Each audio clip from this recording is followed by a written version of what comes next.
come here, please welcome. Thank you. Eickhoff. Thank you.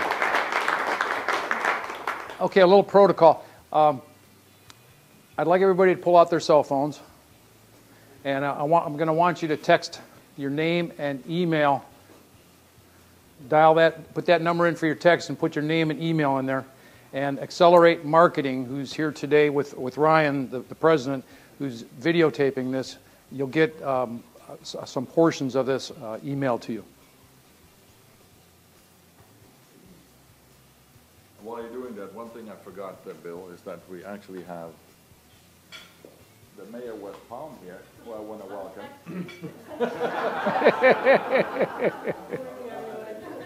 But we also have the new superintendent, Wayne Jens, which I want to welcome. So for and congratulations on your new position. Thank you. And then turn your cell phones off. All right, we all set? Okay, it's come to my attention that one of the emails there was a typo, and it said that worship starts at 8:30. So being a man of integrity, I'd like to start out with an Irish prayer. So if you all bow your heads. Lord, may those who love us, and may those who do not love us, may you turn their hearts. And if you won't turn their hearts, may you turn their ankle, so we may know them by their limp. Amen. In line with the worship, I got a little story to tell. It seems that the marketing department of Kentucky Fried Chicken came up with a brilliant idea that they pitched to the CEO. The only problem is that he had to pitch it to the Pope. So after months of negotiation, the Pope agreed to give him a private audience. So the CEO flies over there and he meets with the Pope, and after the preliminaries, he thanks them for letting him speak to the Pope, and I know he's very busy, but the marketing department of Kentucky Fried Chicken felt that they had an offer that he couldn't refuse. And Pope says, well, okay, tell me about it. He says, well, the Kentucky Fried Chicken Company is willing to pay the church $500 million if you'll change the wording of the Lord's Prayer from give us this day our daily bread to give us this day our daily chicken. The Pope says, you got to be kidding. I know can do that. And the CEO says, we thought that'd be a response, so we're willing to up the ante. $1 billion if you'll change the wording of the Lord's Prayer to give us this day our daily chicken. So the Pope says, I got to think about this. He says, I'll tell you what, I'm meeting with my boys tomorrow. I'm meeting with the College of Cardinals, and I'll get back with you. So Pope goes to the meeting the next morning, and he says, boys, he says, I got a good news and I got a bad news. He says, the good news is the Catholic Church is $1 billion richer today. And the Cardinals are going crazy. They're doing high fives and throwing their hats up in the air and everything. And then a little voice in the back of the room, this little Cardinal says, he says, Your Excellency, well, what can be the bad news? And the Pope says, boys, we lost the Wonder Bread account. All right, worship is over now. Everything rises and falls on leadership. Everything? Everything. It doesn't matter whether you're a parent, whether you're heading up a nonprofit, whether you're an employee, whether you own a business, whether you're an entrepreneur, whether you're coaching your kid's soccer team. Everything rises and falls on leadership. Now, if we went around the room here, we got about 20 people here, and if I asked for a definition of leadership, probably get 20 different definitions of leadership. But here's one thing I do know. When we see good leadership, we know it. When we see bad leadership, we know it. Let me give you an example. 2 American cities, 1,300 miles apart, separated by 4 years. First one is New York City, September 11th, 2001. We all know what happened that day. In fact, it's like Pearl Harbor when JFK was shot. Everybody knows where they were that day. Now, Almost 3,000 people were murdered, including 400 first responders. The city was in shambles. There was fear of more attacks coming. Fortunately for New York City, Rudy Giuliani was the mayor. Now, leadership is very visual. Now, Rudy was everywhere in New York City. He was encouraging the people. He was rallying the troops. He was giving them hope. So now we're down in New Orleans. It's September 2005. It's hurricane season, and Hurricane Katrina is heading into the Gulf Coast. Now, FEMA announces and highly recommends that New Orleans evacuate its citizens. Give them 4 days' notice. And we live in Florida, so we're pretty astute about hurricanes, but we all know that the hurricane went in at ground zero at Gulfport, Mississippi. It was a storm surge that took out the levees. Well, Ray Nagin was the mayor of New Orleans. Now, his advice to the people after 4 days was that bring enough food and water and we'll meet you over at the Superdome. And his parting words were, you're pretty much on your own. Now, those video clips and film clips were shown around the world. It was an embarrassment to the United States. Good leadership or bad leadership?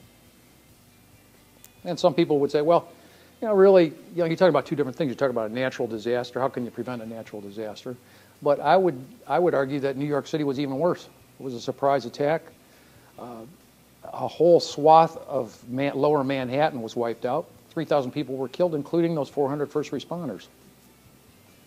Everything rises and falls on leadership. So, I'm here today to talk from John Maxwell's book, 21 Irrefutable Laws of Leadership.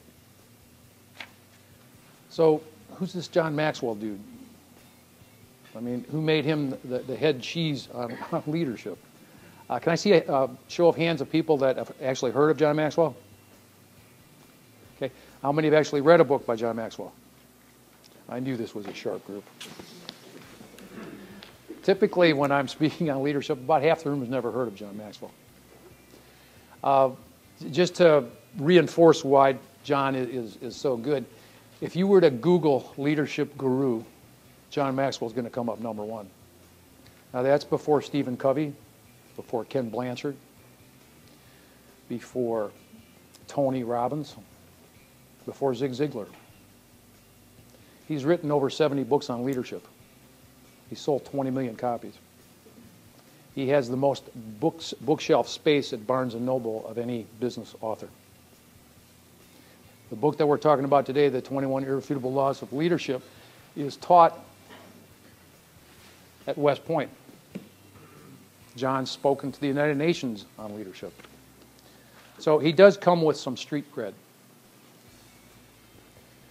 Now, there's three questions that followers ask leaders. Can I trust you? Do you care about me? And can you help me?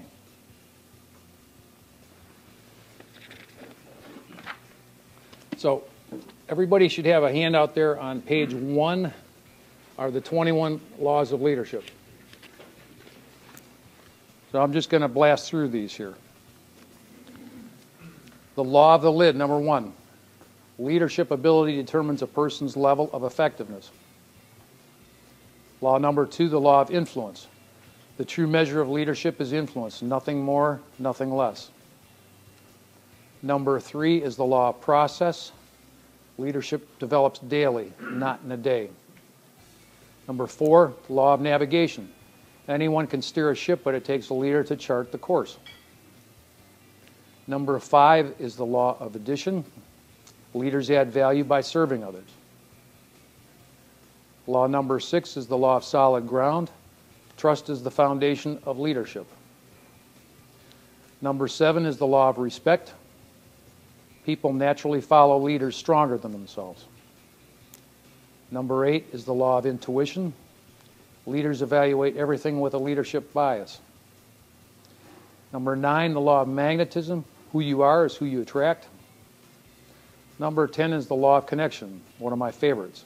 Leaders touch a heart before they ask for a hand. Number 11 is the law of the inner circle. A leader's potential is determined by those closest to him. Number 12 is the law of empowerment. Only secure leaders give power to others. Number 13 is the law of the picture.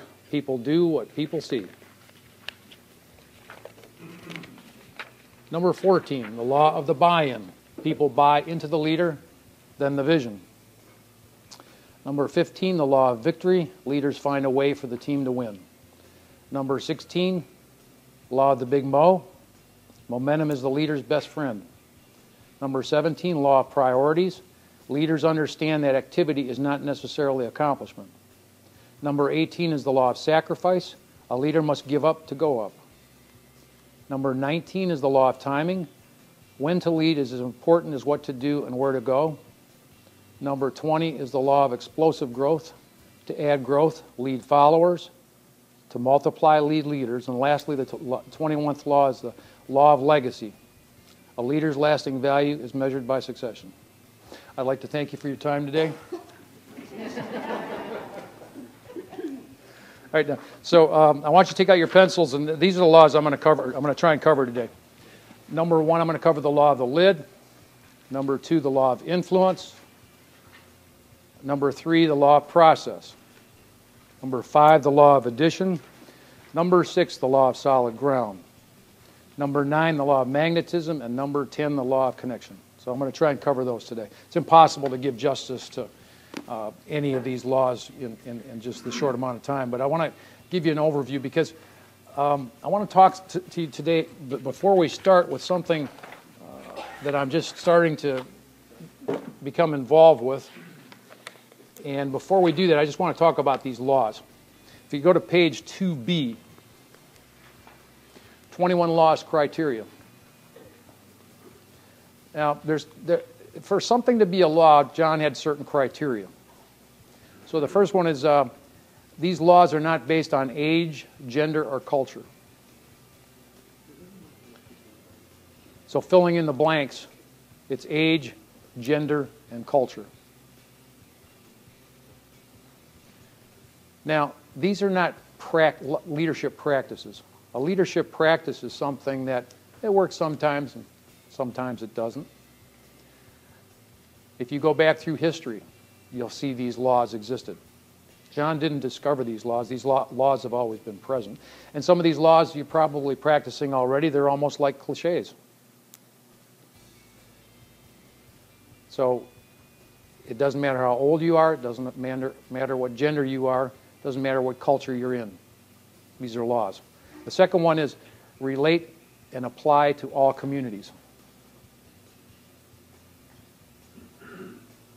So what we mean by that is that it applies to governments, it applies to businesses, it applies to nonprofits, it applies to a family, it applies to an athletic team.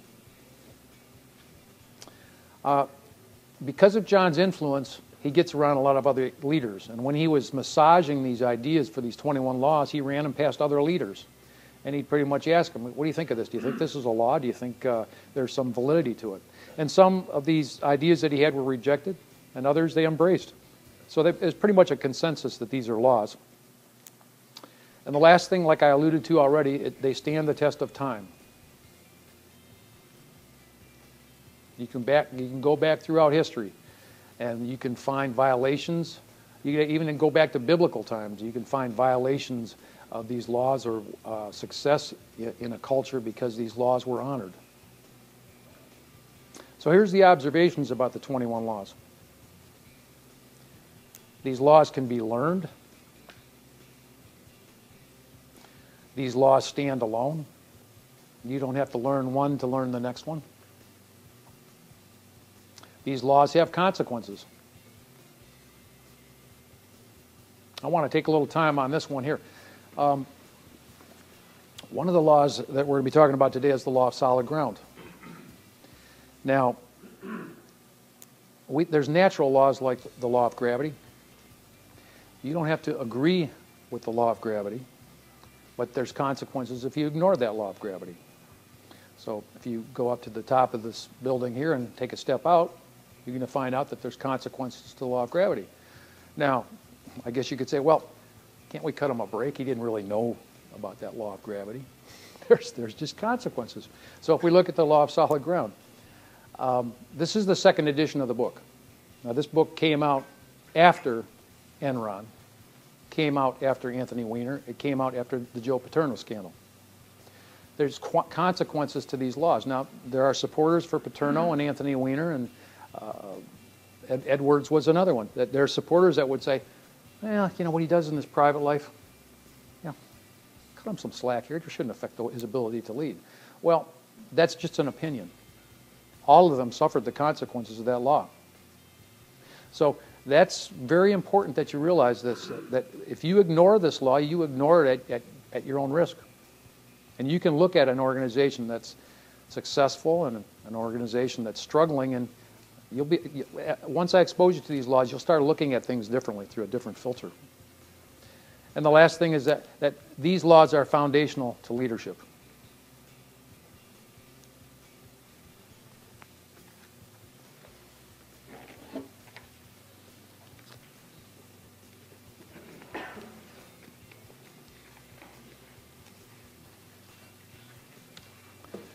Now, I want to jump to page 5, I believe. Yes, the learning cycle. So,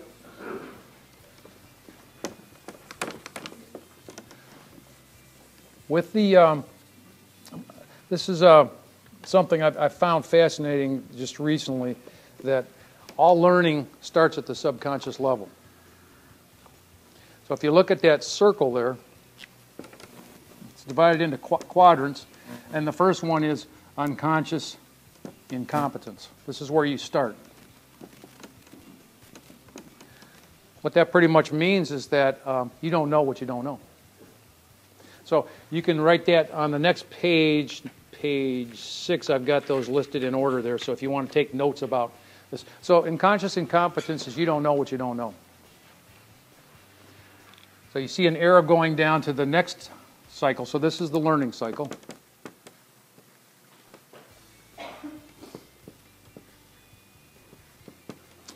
The next stage is conscious incompetence. This is where, as you're going through life, you realize that there are some things out there that you don't know.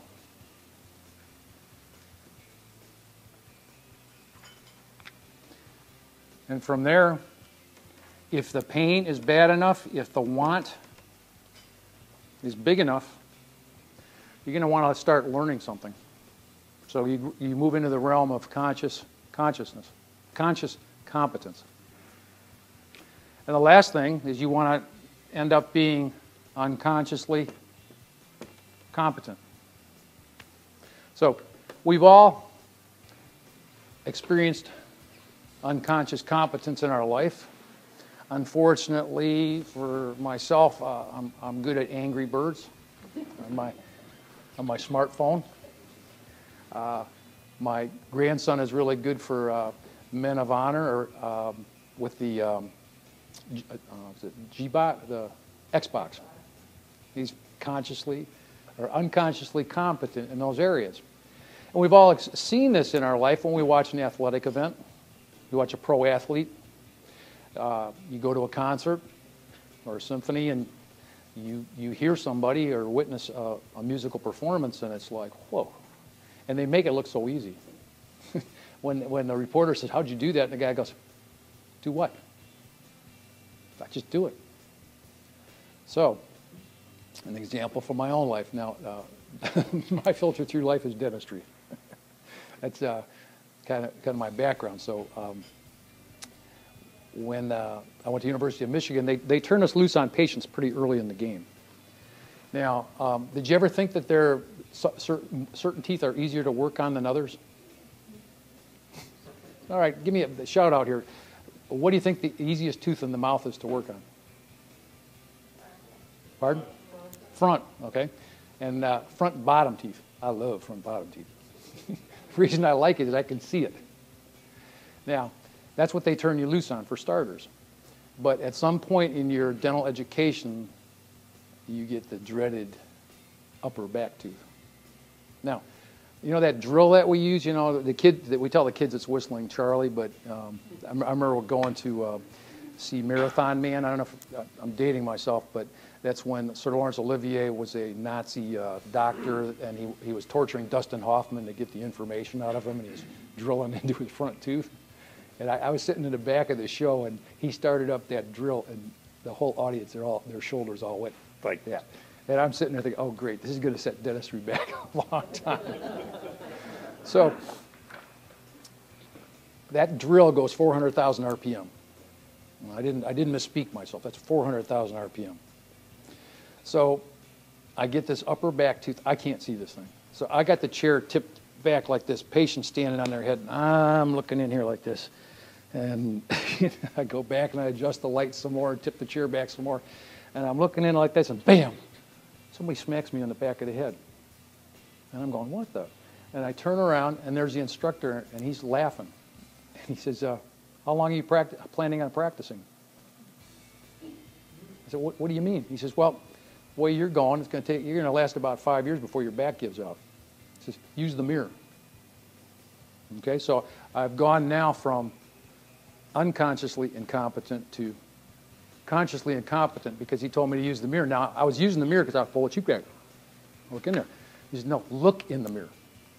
So I don't know if you realize this, but when you look in the mirror, you got to make your hands do the opposite of what you're trying to do. So that first filling took about 3 days. And the joke in dental school is that it's cheap, but you better have some time. So over a period of time, I became consciously competent. I realized that, it's not too much demand for dentists that specialize in lower front teeth. So I needed to learn how to work with a mirror. And gradually, over a period of time, I learned how to work with the mirror so that today I'm able to be gainfully employed, and I'm not even aware of it. Right, Jack? Jack's my surgeon. And you don't even think about it. But there was a time it was extremely difficult going through this conscious competence level. So today, I think the best I can hope for is to take you guys from being unconsciously incompetent to consciously incompetent. That there's some laws out there I didn't know about. And maybe you'll want to move to the next level, which is becoming consciously competent with this. But the idea here is that you want to get to the level in life where you're operating at such a level you don't even think about it. Now, another story comes to mind when I first started practicing. Usually in Florida, you work with another dentist as an associate. And you work for about 2 or 3 years, and then you go off on your own. So I went in with a senior dentist, and I was replacing a dentist that was leaving. Now, the challenge for the younger dentist is you always get the kids, because nobody wants to work on the kids. And I was halfway decent with kids. But the guy I was replacing was horrible with kids. Now, the staff stayed the same. The dental assistant stayed there, and the dentist would leave, and another dentist would come in. And they would dread when the kids would come in because it was such an ordeal. Well, my training at the University of Michigan is you got to talk these kids through it. So you would say things like, well, you're going to feel a little pinch. And they go, what do you mean a pinch? And I go, I feel like a mosquito bite. And, you know, we used laughing gas, and we were able to anesthetize little kids. Well, this guy he just hated working on kids. So one day after I'm there about a month, I'm looking out the window, and on the curtain, I see this little bumblebee. And you know those bumblebees that are made out of pipe cleaners, yellow and black, and you can pick them up at a arts and crafts store or something. Well, for some reason, he thought that was cute. Now, somewhere in the translation, he got it mixed up, and he told the kid, you're going to feel a little pinch in your mouth, like a bumblebee. I don't know about you, but if somebody's telling me they're going to stick me in the mouth and it's going to feel like a bumblebee, you're going to have trouble holding me down. Well, he never got beyond unconscious incompetence. He never knew what he didn't know. So the challenge as you go through life is there are going to be things that you might want to learn. And these laws are foundational to your success in life. So if we go back to page 4, we'll start with the law of the lid.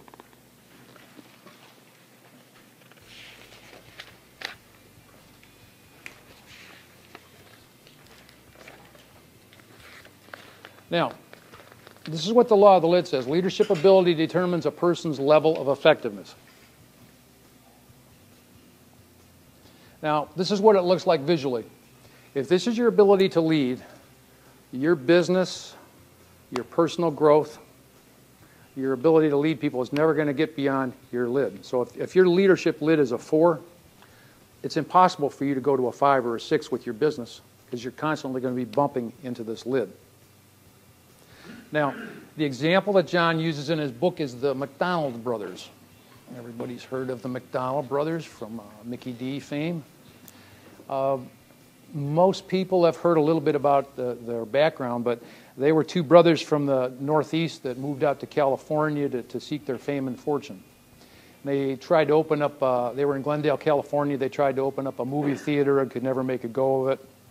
But when they were back in the Northeast, they ran a restaurant. So the demographics were changing at the time. Cars were coming into the picture. So they opened up a drive-in food restaurant. They actually had the ladies with the roller skates, but they served food on china plates and silverware and cloth napkins.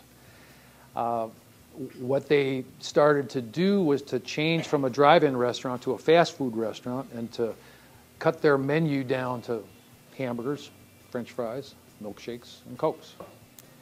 They went to paper products. Now, so what they developed is they developed a system. And that system enabled them to almost turn the kitchen into an assembly line like an automobile plant. Now, I've had the Big Mac in France.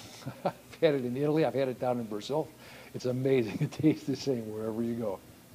And that's the genius of the system that they came up with.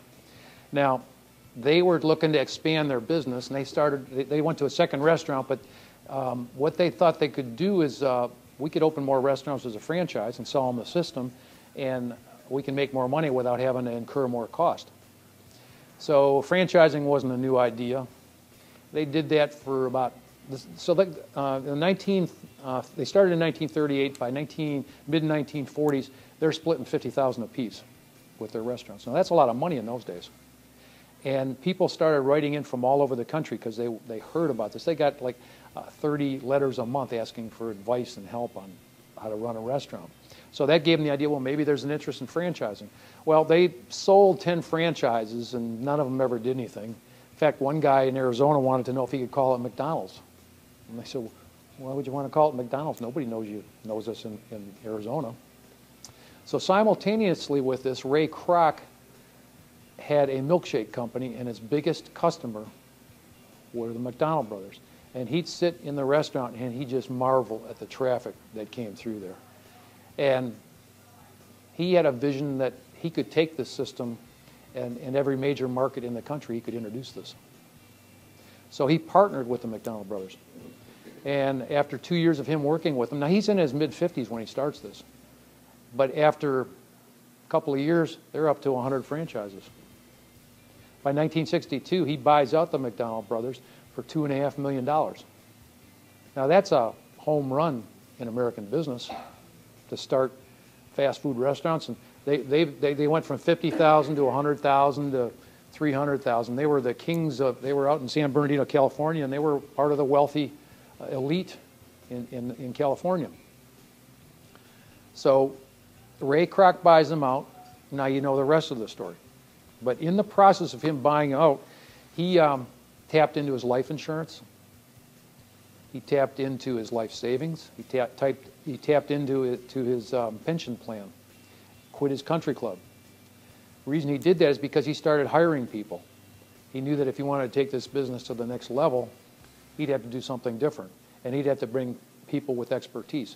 He believed so strongly in that he went without a paycheck to pay these salaries. Now, there's a lady that lives over, I think she's still alive, she lives over in Palm Beach, and she lives in a big mansion over there, and she used to be Ray Kroc's secretary. Now, there were times when Ray couldn't pay her cash, so he offered to pay her in stock options.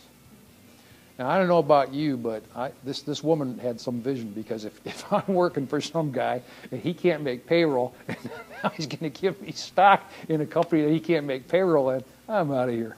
I got bills to pay. But she stuck with him and believed in him, and as a result, she lives over in Palm Beach in a big mansion there. So what happened, what's the difference between the McDonald brothers and Ray Kroc? The McDonald brothers, their lid was the ability to put a system in place to run a restaurant. But to take it to the next level, they needed somebody with a higher lid. So does that make sense to you about this lid? So here's some questions to ask yourself, and this is from page 4. What is the lid number on my leadership from a 1 to 10?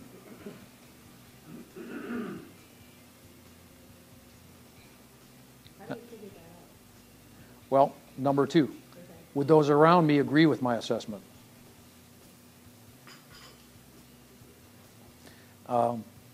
Hopefully they will see you in the same light that you are. Now, back to the how do you figure that out? Well, what we teach is that the remaining 20 laws are lid lifters. So that the assessment would be based on, in the book here, after each chapter, there's, I guess I'm a bookseller here too, but if you want to take it to being consciously competent, the book comes into play because it addresses these questions of different laws. Because here's the law of leadership. And what that law says is that your ability to create momentum in your business, the ability for you to connect with your employees, the ability for you to influence your employees, the ability to establish solid ground, to get buy-in from your people, all of these things that I just mentioned are laws. And that's what's keeping you at this position. So the good news, or rather the bad news, is that your best thinking has gotten you to where you are right now. The bad news is that, so that's the bad news. The good news is that you can raise your lid. And so the question is, well, how do you raise your lid? Which addresses your part of your question also. What is your, so number 3, what is your plan to raise your lid number? You know, it's interesting that we'll look at a pro athlete, and if you follow his career, he was recruited out of high school for a college. And the reality is if he's played at the same level that he played in high school, he's not going to start in college. And then if he's good enough, he's going to get drafted in the pros. And the reality is that if his game stays the same as at the college level, he's not going to stick around in the pros. But for some reason, when we graduate from high school, you know, most people don't have a plan for growth. It's like, whew, I'm glad that's over. So part of what I do, I'm a John Maxwell certified coach and trainer and speaker, and what I do is I teach leadership and I coach and train leaders. And what I do is I raise people's awareness of the role that leadership plays in your personal and professional growth. And so that's what we're talking about, an awareness situation here. When you're unconscious about something, you're not aware of it. So then the next question is, what are the lid numbers of those who work with me? Number 5, what is my plan to raise the lid number of those around me?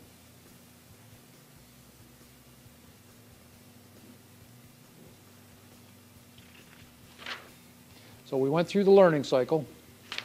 Has everybody got a handle on this going from unconsciously incompetent to hopefully unconsciously competent? Whew. That's the hardest part of the speech today, is getting that straight. So just a little summary here of the subconscious level, which takes us to the next law, which is the law of influence on page 7.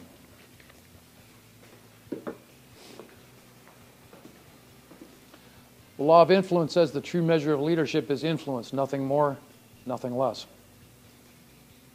Increase your influence, you increase your leadership. So everyone has influence. If your life connects with others in any way, you're an influencer. And your influence can be either positive or negative. Positive influence adds value to others.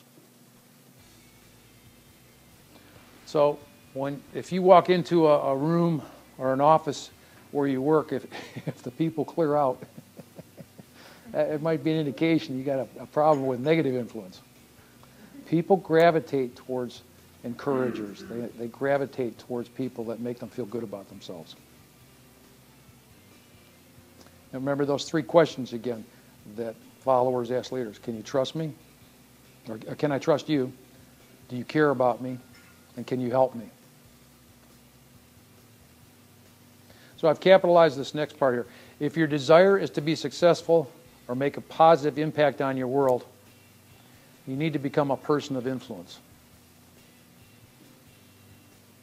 And it is impossible to lead without influence. So there's some methods of influence from the worst to the best. But number 1 is force. There is no choice in the decision. Number 2 is intimidation. My way or the highway. Excuse me. Number 3 is manipulation.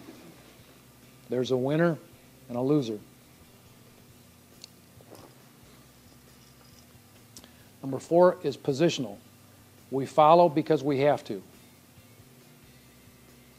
Number 5 is exchange. We both win something. Number 6 is persuasion. We follow because we want to. And number 7 is respect. We follow because of the request and the respect for the influencer.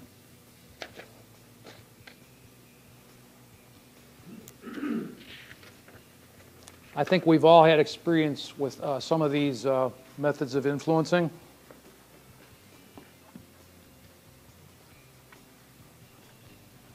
And as you go down the list, you probably have had fewer experiences with the positive types of influence as opposed to the negative types of influence.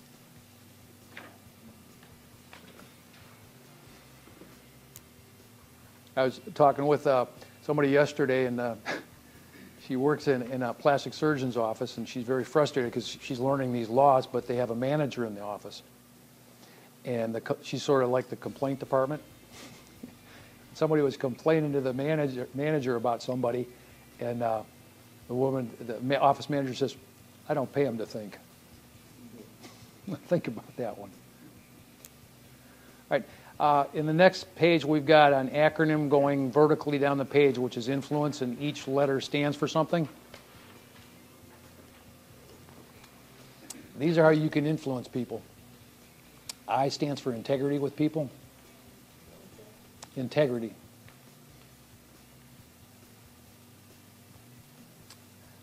An influencer nurtures people.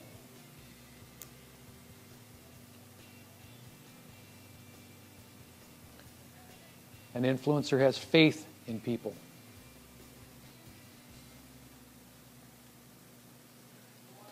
An influencer listens to people. An influencer understands people.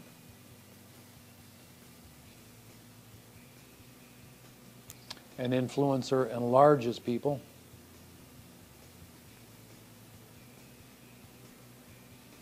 An influencer navigates for people.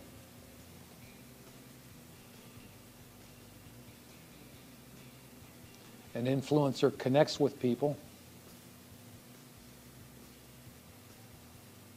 And an influencer empowers others.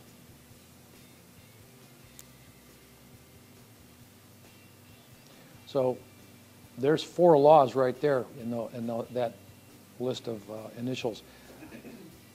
Integrity with people is the law of solid ground. There's the law of navigation.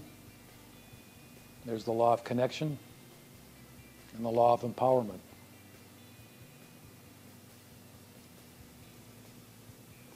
So influence must be earned. It's gained in levels. There's 5 levels to be exact. And every person who leads others has to start at the bottom level with another person and has to work up to higher levels one at a time. Now, one of John's most recent book is The 5 Levels of Leadership. This book right here. I mean, This guy is a genius. If I came up with one of these laws, I'd rest on my laurels for the rest of my life, just for that one chapter, but he writes books on these chapters. So I'm going to go through quickly this concept of the 5 levels of leadership. So the bottom level of leadership is position. So that's the blank there at the bottom of page 8. Now the key word at this level is rights. The leader feels that he's entitled to the perks that come with leadership. So people follow you because they have to.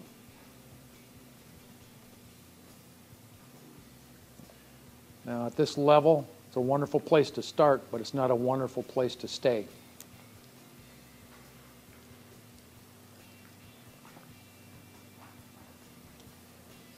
The downside to this level is people will give you the least amount of their effort.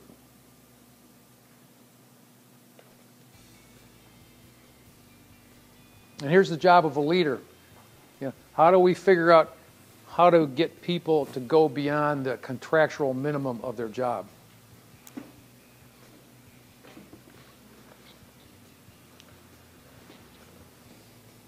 Make them enjoy their work. Say again? Make them enjoy their work. There you go. How would you make them enjoy their work? Make sure they have a good, positive atmosphere. Whose responsibility is that? The leader. There you go. Any other comments on this level? Yes. Yes, giving them satisfaction for what they do, so they just want to do more. Okay. Very good. Mentoring and training, Okay. acknowledging their work. Okay. All right.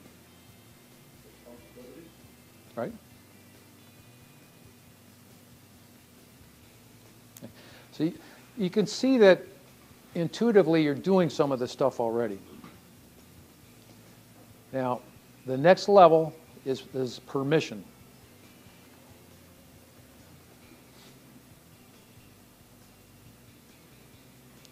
And the key word here is relationships. Now, all those things that you were talking about, now you're starting to relate to your people. And at this level, people follow you because they want to. Now, you start to see the trend with John's teachings is he always starts words with a P in this one. So you got position, and now you're at permission. And the key words begin with an R, so you got rights and relationships. This goes back to his pastoral training when he gave sermons. If you've ever seen him in action, he's always making these things simple to remember. Here's some further thoughts on level 2, which is the permission level. Relationships are the foundation of leadership.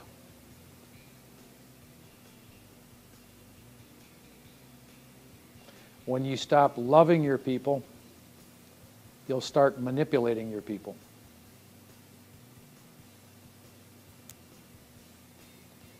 Relationships take the manipulation out of leadership.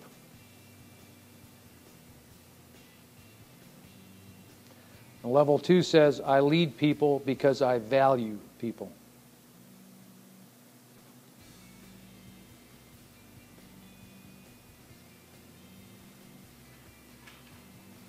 So the question at this level is, how do people understand that you value them in level 2? The answer, it's in the process of listening, learning, and leading.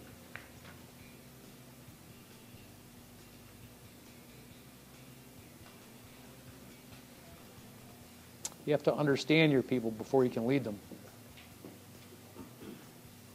Anybody got any suggestions on how to understand your people?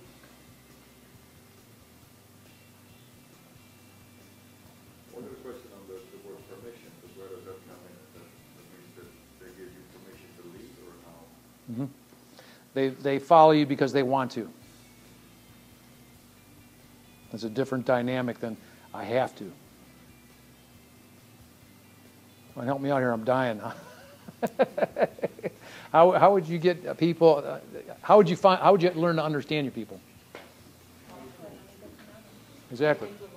Pardon? Take them to lunch, ask them questions.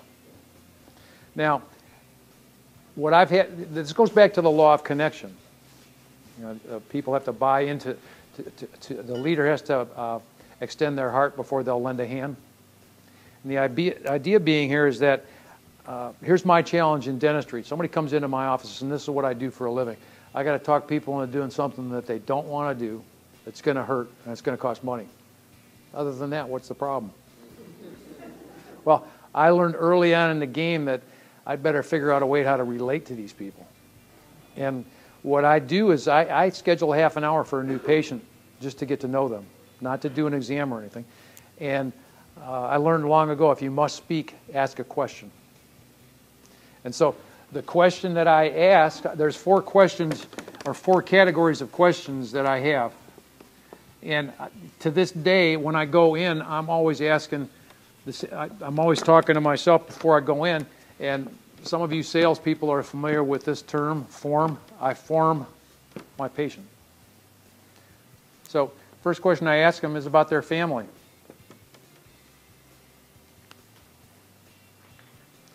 So I'll ask them if they're from here, how they ended up. For most people, they're not from here, so that starts a conversation about where you're from. Why'd you end up down here?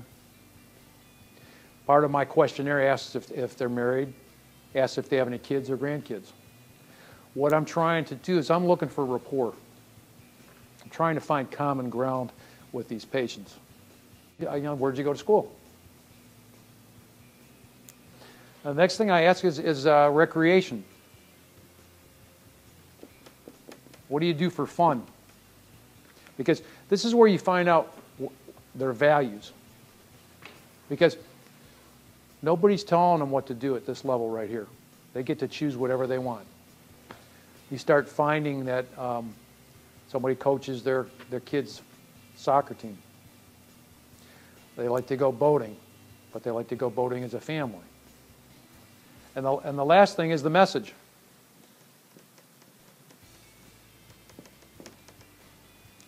So for me in my practice, I do a lot of high-end expensive work. Well, patients come in with this bag, and it's jam-packed of stuff, and now I'm going to try and talk them into doing, $10,000, $20,000 worth of dentistry. It ain't going to happen. If I don't know anything about their family, their occupation, their recreation, I'm trying to jam more stuff in their bag. I'm trying to fit it in there. And the reality is that for me to be suggesting something to somebody and I know nothing about them is inappropriate. But if I know that they got 2 kids in college or they got a wedding coming up or they just lost their job, their wife lost their job or something, it'd be completely inappropriate for me to be sending them a message to spend more money. But how do you think the patient feels? Exactly. And so you can do the same thing with your employees, or the same thing. How can you work with these people day in and day out and not know anything about them? So you want to ask questions at this level.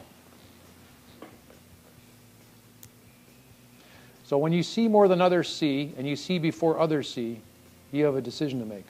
Because that's what a leader is. A leader sees more than others see, he sees further than others see, and he sees before others see. So will I use the gift of leadership for the benefit of people, or will I use it to benefit myself? The safeguard of a leader's heart is valuing people and relating with them.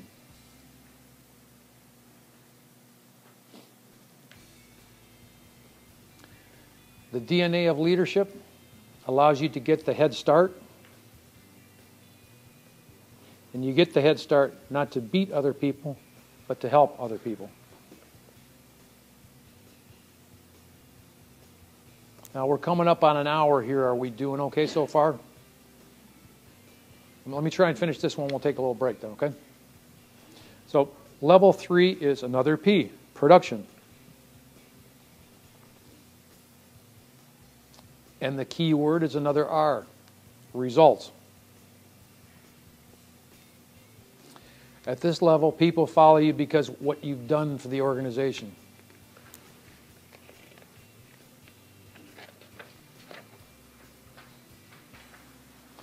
Here's some further thoughts on level 3. At level 3, the leader gains credibility.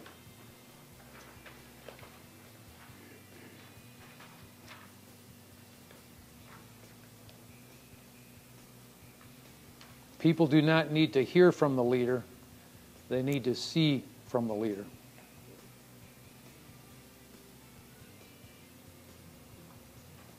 There's another cliche. People do what people see. I hate this in parenting. And a lot of leadership is like parenting. You want what's best for your kids. You know, it's that old do as I say, not as I do. So the 21 irrefutable laws of leadership. The law of buy-in. People buy into the leader, and then they buy into the vision.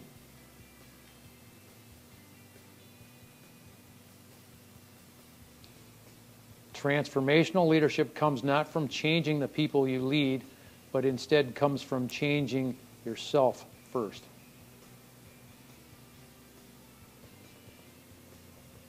So we teach what we know, but reproduce what we are. Jack, what was the saying in dental school? Those who can do and those who can't. I hope there's no teachers.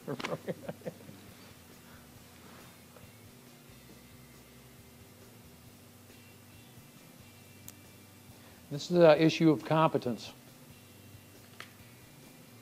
You need to have consistency, and you need to be competent. Consistency refers back to character, that you consistently say what you're going to do. But if you can't produce, why would somebody follow you?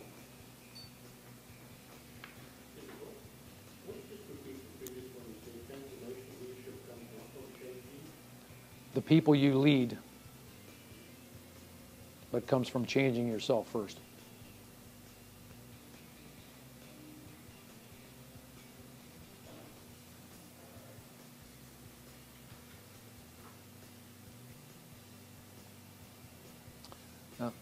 Level 4 is another P. Yes? Before you go to 4, could you just tell us what we teach and reproduce? Well, that goes back to the law of magnetism. We attract who we are, not what we want. The idea here is that because people are watching you, they see who you are, and are you walking the talk? Now, my challenge is getting to work early enough in the morning to see my first 2 hygiene patients. Because but you know, God forbid, I'm running late, but I make them run late because I come there late. So that's, I might be telling them, oh, you got to be here on time and everything, and if I'm walking in late, it's like yada, yada, yada. Does that help you with that one? But reproduce what we are.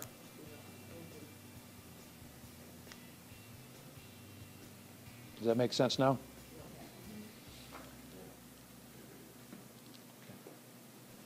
Thank you, Jack.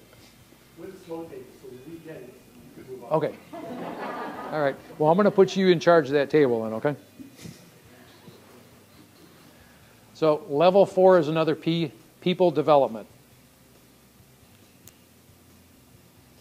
And the key word here is another R word, reproduction. People follow you because of what you've done for them.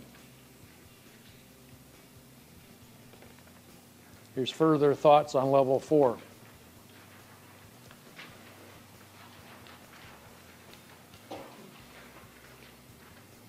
At level 3, you add, but at level 4, you begin to compound.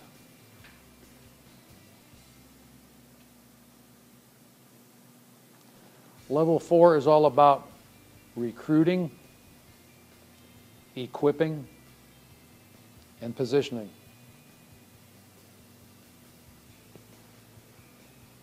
So I'm sure everybody's read Jim Collins' book, Good to Great. And he talks about getting the right people on the bus and then getting them in the right seat on the bus. What was number 2? Equipping. Now, equipping means, what are you doing to help these people? Because here's an interesting concept. There's 2 types of people. There's those who can't and those who won't.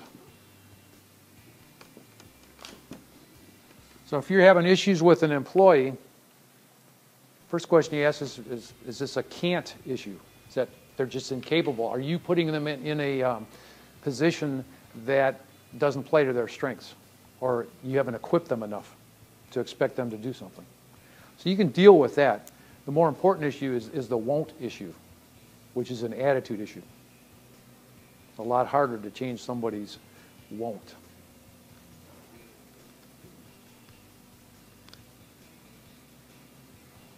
And level 5 is the pinnacle.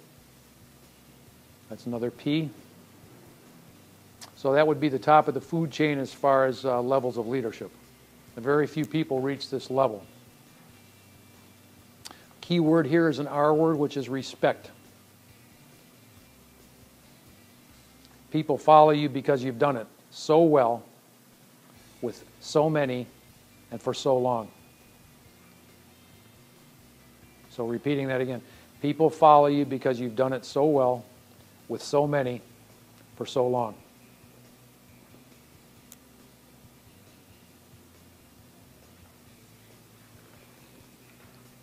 So that's from John's latest book, The 5 Positions of Leadership. It's chock full of stories and illustrations. That's John's genius, is he's able to give you, instead of this theory, he actually points out and demonstrates examples of leadership, and he fills the book with quotations. Like that can't and won't thing came from something I heard from John. So we're going to start the law process, but we've been going for an hour, so let's take a break and come back. It's I got a couple minutes to 10. You want to meet at 10 after 10? Does that give